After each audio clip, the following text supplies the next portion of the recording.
Hi everyone, welcome to my final presentation for this class. This is Yvonne, and my topic is financial calculations related to bakery startups.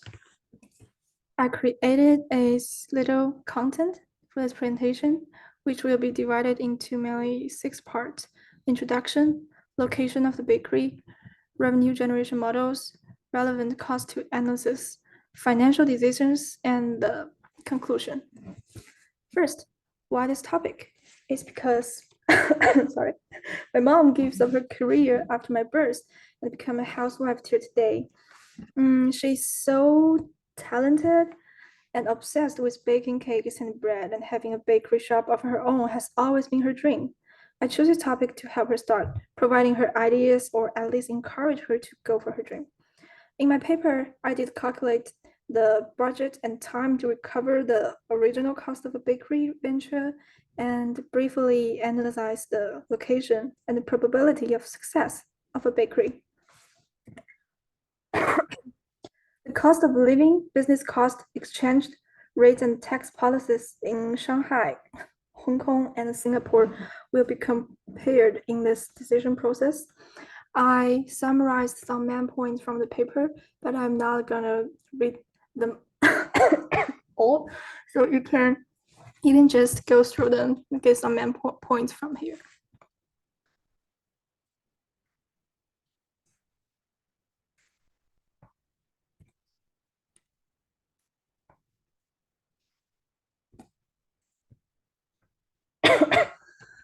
Taking into account of the cost of living, business cost, exchange rate, and tax policies in Shanghai, Hong Kong, and Singapore, the final location for the bakery was determined to be Shanghai, China, because it has a really great subsidies policy and income tax policy.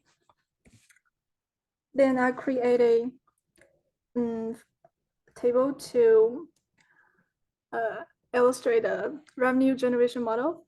In 1 year, the estimated revenue for the bakery chain would be $307,500 times 12 months, which is 1 year, equals to 4,100,000 to 123,000 a year.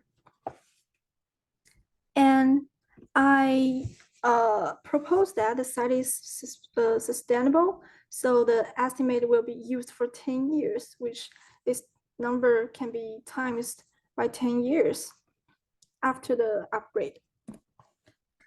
And the relevant cost analysis, which includes property, equipment cost, interest cost, if there's any borrowing money, staff wages, promoting fees, utility cost, and the mechanics cost. The cost is divided into fixed cost and a variable cost. The total cost refers to the cost of the project from development and operations throughout the period.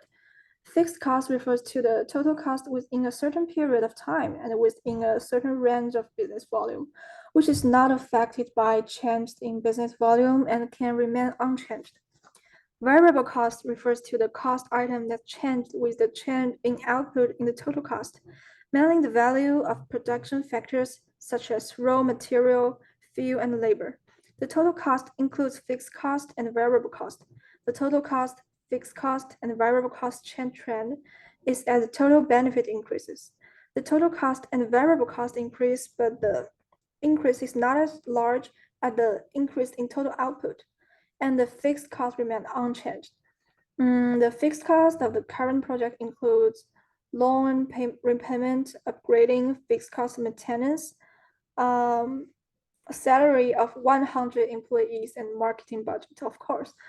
Totally fixed cost is 70,660,000.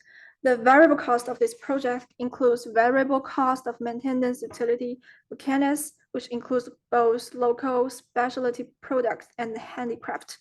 Total variable cost would be 610,000.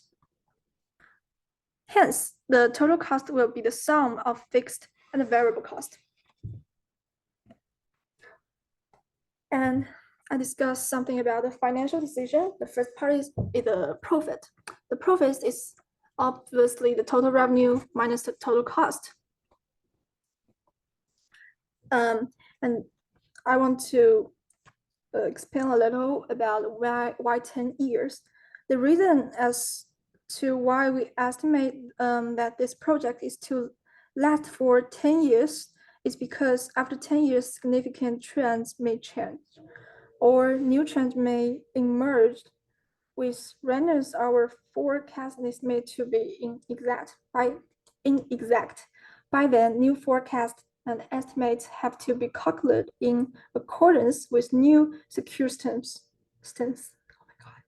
This is the main reason to why the lifespan of this project is to be determined at 10 years before change has been made.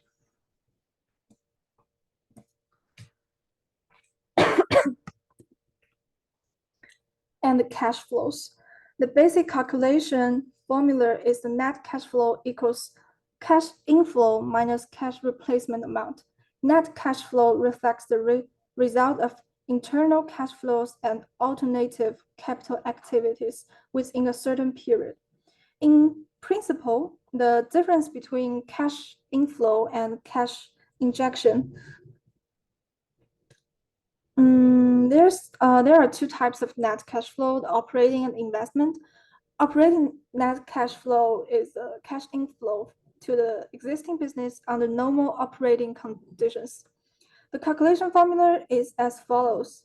Operation net cash flow equals net profit plus depreciation minus additional investment. We have decided to use a discount rate of 0.035. The calculation of NPV can be depicted in this table, table 3. NPV equals summation of all discounted cash flow minus those of all discounted investment cost.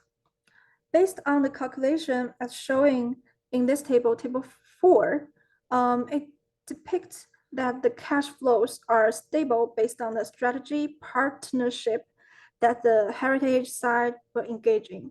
It yields a positive NPV of 535,623. Obviously, this is greater than 0, and it is a worthwhile project invested in.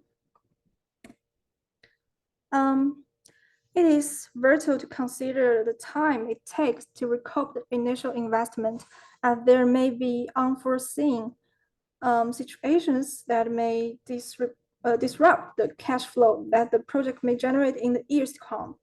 Thus, there's a need to consider the risk involved in the project as well.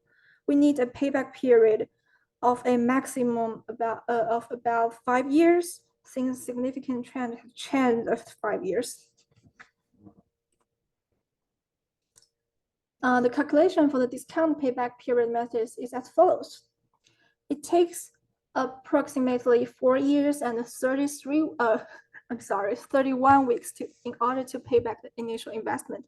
It makes our goal of discounted payback period rule based on the need the need to pay back within 5 years. The conclusion, we have a sound financial planning and allows inheritance and to generate returns that exceed the initial capital investment. So I will say this plan is really successful, and I will share it with my mom, definitely.